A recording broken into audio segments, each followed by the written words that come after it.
Bismillahirrahmanirrahim. Assalamualaikum warahmatullahi wabarakatuh. Jumpa lagi dengan BK Sahabat Seru. Kita ketemu lagi pada kesempatan kali ini.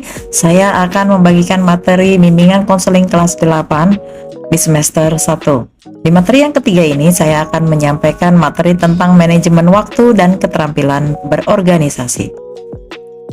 Mari kita simak video berikut ini bersama-sama. Oke, kita awali dengan manajemen waktu dan keterampilan organisasi.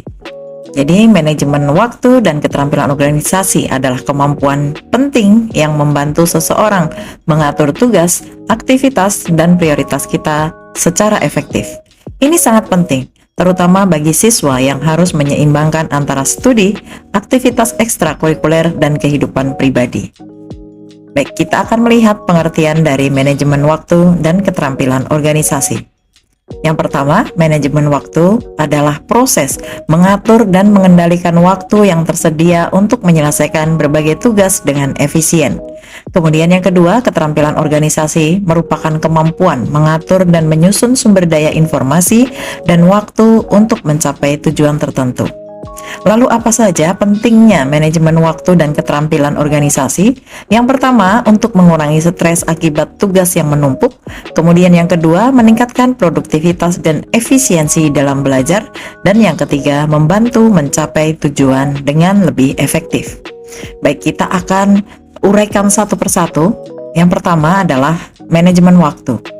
Manajemen waktu melibatkan penggunaan waktu secara bijaksana agar tugas-tugas dapat diselesaikan tepat waktu tanpa merasa terburu-buru atau stres. Berikut ini adalah beberapa komponen penting dari manajemen waktu. Yang pertama, membuat jadwal atau rencana. Merencanakan hari atau minggu dengan membuat daftar tugas dan kegiatan yang harus diselesaikan. Ini dapat berupa daftar tugas harian, mingguan, atau bulanan. Kemudian yang kedua, menetapkan prioritas, yaitu dengan mengidentifikasi tugas mana yang paling penting dan mendesak, serta memprioritaskan tugas tersebut. Metode seperti matriks Eisenhower, penting mendesak, bisa digunakan. Kemudian yang ketiga, membagi waktu dengan efisien, yaitu mengalokasikan waktu tertentu untuk setiap tugas dan berusaha untuk menyelesaikan tugas tersebut dalam waktu yang telah ditentukan. Kemudian yang keempat, menghindari prokrastinasi, yaitu melawan kecenderungan untuk menunda pekerjaan, terutama tugas yang sulit atau tidak menyenangkan. Kemudian yang keempat, menggunakan alat bantu, yaitu menggunakan kalender, aplikasi pengingat, atau alat bantu lain untuk membantu mengatur waktu. Selanjutnya, kita beralih ke keterampilan organisasi. Keterampilan organisasi berkaitan dengan bagaimana seseorang mengatur sumber daya, informasi, dan lingkungan mereka agar lebih produktif. Berikut ini beberapa aspek keterampilan organisasi. Yang pertama, mengelola tugas dan materi, yaitu menyimpan dan mengatur buku, catatan, dan bahan pelajaran dengan rapi agar mudah diakses saat dibutuhkan. Kemudian yang kedua, membuat daftar tugas, yaitu dengan membuat daftar pekerjaan atau tugas yang harus diselesaikan. Ini membantu dalam mengingat tugas yang harus dilakukan.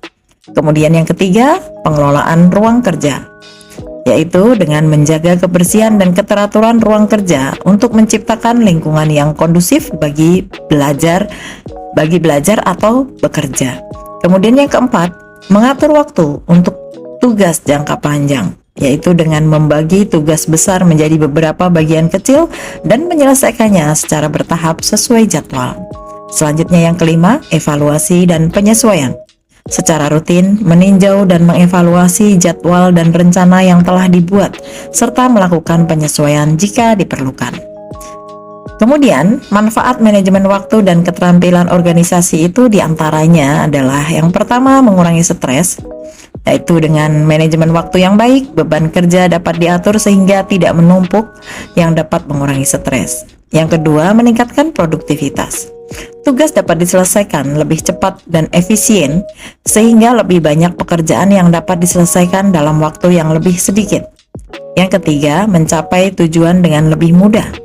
Dengan mengatur tugas dan waktu secara efektif, tujuan jangka pendek dan jangka panjang lebih mudah dicapai. Yang keempat, meningkatkan kualitas hasil kerja.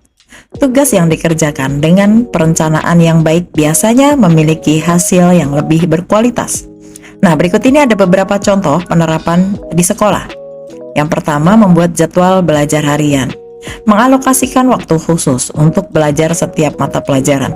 Kemudian, contoh yang kedua, membagi tugas kelompok, yaitu dengan menyusun tugas dalam kelompok dengan pembagian tugas yang jelas dan tenggat waktu. Kemudian, yang ketiga, mengatur materi pelajaran, yaitu dengan menyusun catatan, tugas, dan materi ujian dalam folder terpisah untuk setiap mata pelajaran. Dengan menerapkan manajemen waktu dan keterampilan organisasi yang baik, siswa dapat lebih mudah mengatasi tantangan akademis dan meningkatkan kinerja mereka secara keseluruhan. Demikian tadi materi tentang manajemen waktu dan keterampilan berorganisasi. Mudah-mudahan materi ini bisa kita pahami bersama-sama dan bisa bermanfaat untuk kita semua. Terima kasih telah menonton video ini. Kita akan ketemu lagi pada video-video BK Sahabat Seru berikutnya. Wassalamualaikum warahmatullahi wabarakatuh.